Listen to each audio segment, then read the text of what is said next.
तो फिर से क्रिकेट वर्ल्ड 11 के एक नए वीडियो में आप सभी का स्वागत है। तो कल विमेंस प्रीमियर लीग का पहला match Mumbai Indians women's versus Delhi capital women's के बीच खेला गया। मुंबई इंडियंस विमेंस ने दिल्ली कैपिटल विमेंस के गले से इस मैच को जीत लिया। दिल्ली कैपिटल विमेंस को जितना दुख मुंबई इंडियंस विमेंस की लड़कियों की पूरी पारी से दुख नहीं हुआ होगा, उससे कई गुना ज्यादा दुख तो संजना के एक छक्के से हुआ होगा। हरमनप्रीत कौर ने दिखा दिया कि वह मर्दों से कम थोड़ी है। जब उन्हें 36 गेंदों पर 63 रन चाहिए था तब उन्होंने एक ताबड़तोड़ अर्धशतकीय पारी खेली और मुंबई इंडियंस को जीत के सबसे नजदीक लाकर खड़ा कर दिया। तो मुंबई इंडियंस वुमेन्स ने टॉस जीतकर बॉलिंग करने का फैसला किया क्योंकि उन्हें पता था कि ओस गिरने वाली है और वह उनका अच्छे से फायदा है, जिससे दिल्ली कैपिटल वुमेन्स के गेंदबाजों को छक्के छुड़ाने में आसानी होगी। और हुआ भी कुछ ऐसा ही। दिल्ली कैपिटल वुमेन्स की तरफ से ओपनिंग करने आए उनकी कैप्टन मैग लैनिंग और भारतीय प्लेयर शिफाली वर्मा,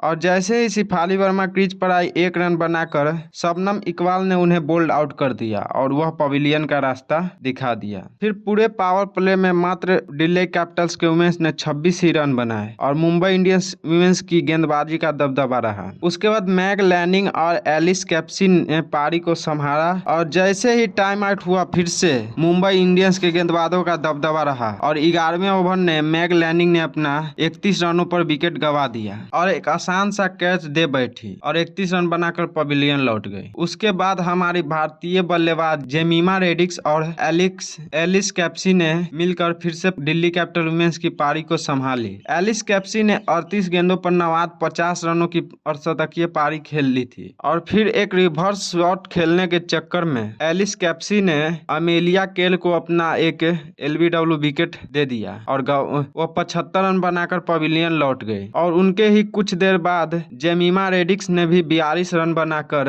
यासिका भाटिया को कैच दे बैठी और पवेलियन लौट आई। मैरिजैन कैप ने 16 रन, इसके साथ ही दिल्ली कैपिटल वुमेन्स ने 171 रन 5 विकेट के नुकसान पर बनाया, जो कि एक अच्छा स्कोर था डिफेंड करने के लिए मुंबई इंडियंस के बल्लेबाज से। दूसरी पारी की स्टार्टिंग में मुंबई इंडियंस वुमेन्स के बल्लेबाज ने दूसरी पारी के स्टार्टिंग में ही मुंबई इंडियंस वुमेन्स के हैले मैथ्यूज ने अपनी दूसरी ही गेंद पर एक कट शॉट के चक्कर में कीपर को कैच दे बैठी और 0 रन पर आउट होकर पवेलियन लौट गए। उसके बाद यासिका भाटिया और नताली साइबर ने पाली संभाली और फिर नताली साइबर ने अरुंधति रेड्डी को के बॉल पर बोल्ड आउट होकर 19 रन पर पवेलियन लौट गए। यहाँ से मुंबई इंडियंस वुमेन्स की स्थिति बहुत खराब होती नजर आ रही थी, लेकिन फिर मुंबई इंडियंस वुमेन्स की कैप्टन हरमनप्रीत कौर ने बल्लेबाजी का बोझ अपने कंधों पर लिया और यासिका भाटिया और हरमनप्रीत कौर ने पारी को संभाला। दोनों ने एक अच्छी पारी खेली। यासिका भाटिया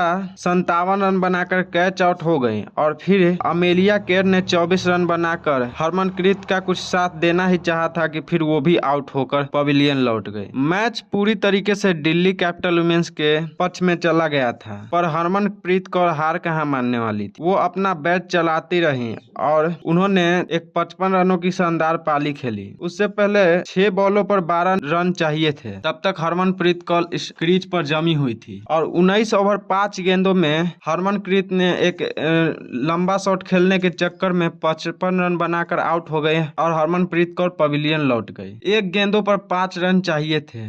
मैच पूरी तरीके से दिल्ली कैपिटल वुमेन्स के हाथ में था और गेंदबाजी थी एलिस कैप्सी के पास। एलिस कैप्सी ने सोचा कि सारे बैट्समैन तो पवेलियन लौट गए हैं, लेकिन उनको नहीं पता था कि उनकी यह खुशी तुरंत दुख में बदलने वाली थी। उनको शायद ये नहीं पता था कि हार कर जीतने वाले को बाजीगर कहा जाता है, और यही कर दिखाया मुंबई इंडियंस वुमेन्स की संजना ने। लास्ट बॉल पर छक्का मारकर मुंबई इंडियंस वुमेन्स को अपनी पहली जीत दर्ज करवाई और वह WPL लीग की हीरो बनी संजना। इसी तरह की क्रिकेट से जुड़ी नॉलेजेबल जानकारी के लिए हमारे क्रिकेट वर्ल्ड 11 चैनल को सब्सक्राइब करें और आप कमेंट में अपने फेवरेट प्लेयर, अपने फेवरेट टीम का नाम बता सकते हैं और क्रिकेट के किस टॉपिक पर आपको वीडियो चाहिए वो भी आप कमेंट में बता सकते हैं।